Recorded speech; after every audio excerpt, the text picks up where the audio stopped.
신냉전. 이게 경제에 맞는 키워드인가 모르겠는데 어떤 얘기죠? 그렇습니다. 이제 저는 국민학교 세대인데요. 예. 제가 국민학교 다닐 때 냉전이란 말을 참 많이 들었었고 예, 예. 그때 냉전은 어느 나라와 어느 나라였냐? 미국과 소련이죠. 예, 지금은 이제 해체됐죠. 네, 네. 예, 그래서 미소 냉전이라는 이야기가 참 많이 나왔는데 네. 이 최근 다수의 외신에서 이 신냉전이라는 용어가 나오고 있습니다. 예, 예. 아마 시청자 여러분들 눈치채셨겠지만은 신냉전은 어디와 어디냐? 네. 미국과 중국의 또 한 번의 갈등이다라는 예. 건데요. 냉전과의 신냉전이 조금 다른 특징은 네네. 과거의 미소의 갈등은 이제 군사 분야에 굉장히 그렇죠. 집중이 돼 있었는데 이 신냉전인 미국과 중국은 뭐 군사뿐만이 아니라 특히 경제가 크고요. 사회, 문화 전반에 걸쳐서 있는 갈등이다. 이렇게 보면 되겠고 예, 예. 또 하나 다른 점은 미소 냉전 시대에는 일종의 이 양극화가 돼 있었어요. 그러니까 미국을 따르는 나라들, 네, 네. 소련을 따르는 나라들. 네. 그러나 지금의 미중 갈등은 굉장히 좀 다극화돼 있는 그렇죠. 이걸 탈동조화 이렇게 표현을 쓰고 있는데 네. 그런 차이점이 좀 있습니다. 네. 이 미국과 중국의 신냉전, 경제 분야의 신냉전, 뭐 구체적으로 얘기하면 어떤 얘기가 있는 거죠? 그렇죠. 이제 현재 가장 두드러진 것은 역시 경제 분야고요. 중국 같은 경우에는 먼저 경제의 패권을 잡고 예. 전체 패권을 잡겠다 이런 전략을 짜고 있고요. 네. 이걸 아는 미국은 절대 경제 분야에서는 발을 들여놓지 못하게 하겠다라는 건데 네. 지금 가장 좀 집중되고 있는 것이 이 중국이 4차 산업혁명 5G 쪽에 뭐 핀테크라든가 네네. 기술력이 엄청나게 빠르게 성장을 하고 있습니다. 그래서 미국이 접어든 카드는 이제 화웨이를 비롯한 중국 기업에다가 예, 예. 이제 반도체, 여기서 일단 반도체는 비메모리 분야로 한정을 했는데 네. 수출을 할 경우에는 미국의 허락을 받아라. 그러니까 무슨 근거로 미국의 허락을 받느냐? 예, 예. 그럼 마음대로 해도 좋은데 우리 미국, 그러니까 우리 여기서 말하는 우리는 미국입니다. 미국의 기술을 25% 이상 사용하고 있는 나라들은 알아서 해라. 그러니까 25% 이상 미국 기술을 사용하고 있는 나라는 미국에 대한 의존도 크잖아요. 그러니까요.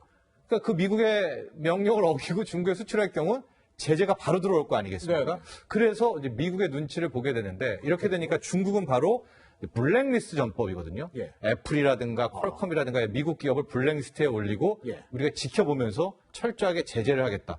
지금 중국도 굉장히 강하게 맞서고 있습니다. 네. 그러면 지금 미국과 또 중국이 과거 냉전처럼 세계 각국이 약간 줄 세우게 하는 듯한 모습이기도 한데 네. 문제는 우리나라잖아요. 이제 고래 싸움에 새우등 터진다고 하는데 그렇죠. 어떻게 해야 되나요? 과거 미소 냉전은 줄 세우기가 가능했는데 네. 지금 미중 냉전, 이 신냉전은 줄 세우기가 잘 안 됩니다. 이제 예. 그만큼 나라들의 개별 행동이 좀 있는데 큰 틀에서 미중이 한번 또 싸우게 된다면 경제에서 스마트폰 생산 감소라든가 경제 직격탄은 오게 되겠죠. 그런데 딱 현재까지만 놓고 보면 지금 제재가 메모리는 아닙니다. 네. 삼성전자 하이닉스가 잘하는 비메모리에 특히 대만의 이제 TSMC 같은 데가 직격탄을 맞았는데요. 네. 우리의 반도체 회사들은 큰 틀에서 비메모리로 좀 나가고 싶지 않습니까? 예, 예. 그러니까 이참에 비메모리 경제 업체들이 좀 타격을 받으면 예. 우리도 좀 삼성전자라든가 하이닉스가 더 호재로 작용할 수 있지 않을까라는 기대감이 단기적으로는 있고요. 예, 예. 오늘 시장에서도 굉장히 뭐 삼성전자 급등하고 있는데 이런 것들이 좀 반영되고는 있는데 다만 지금은 비메모리지만 만에 하나 미국이 네. 더 강력하게 뭐 메모리 반도체도 미국 기술 25% 쓰고 있는 기업은 중국과 거래하지 마라.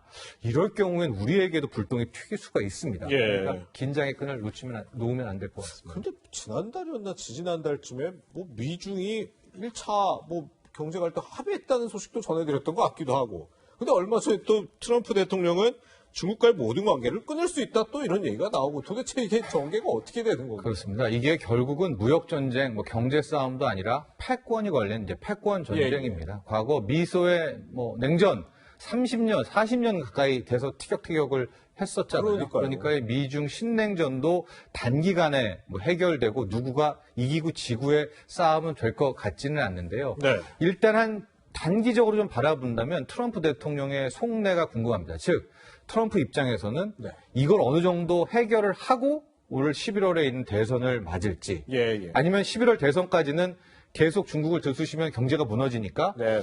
이렇게 외면하면서 11월까지 갈지 이 두 가지 선택지를 놓고 아마 거의 밤잠을 설치면서 네. 트럼프 대통령이 이제 고민을 하게 될 것 같은데요. 예. 짧게 한마디 더 드리면 최근에 트럼프 대통령이 오바마를 굉장히 좀 비난하고 있잖아요. 그렇죠. 문제는 오바마 대통령 집권 8년 동안에 왜 중국을 그냥 놔뒀느냐. 아. 왜 저렇게 중국이 크도록 놔뒀느냐라는 데에서 이제 계속 또 오바마 때리기도 하는 굉장히 이제 트럼프식의 전략적 행보를 보이고 있습니다. 네. G2의 신냉전, 세계 경제에 정말 영향을 엄청나게 미치기 때문에 어떻게 전개가 될지도 계속 지켜보도록 하겠습니다.